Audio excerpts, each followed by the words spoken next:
Чехийн үйлчлүүлэгчдийн хувьд бол Чех ер нь Европын орнууд бол ноолорыг маш их сонирхдаг. Өөрсдийнх нь цаг агаар болоо соёлтой бол ноолор бол ялцчихгүй холбоотой. Тийм учраас одоо бид нар энд нь тааруулаад за мэдээж одоо тэр ноолорын бүтээгдэхүүний одоо загвар хийц бол мэдээж Азийн орнуудаас бол арай өөр.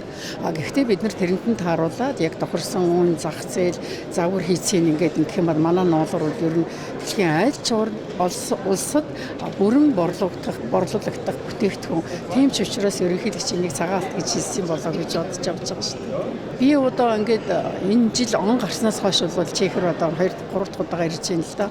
Энэ хооронд юу хийсэн гэхээр Монгол компаниуд Монголд одоо Монголын ноолорыг энд зарахын тулд Праг хотод одоо өөрийн гэсэн салбар дэлгүүрийн нийт хэмлүү гэдээ явж байгаа. Яг нэг тийм одоо тусгай хөнгөлөлт байхгүй ч гэсэн бид нар хөөцөлдөөд өөрсдөө зөв зах зээлээ олоод зөв дэлгүүр зөв байршлаа олох юм бол энэ бүрэн болцоотой. Ягаад гэвэл худалдаа авах чадвар бол өндөр Европын орнууд тийм.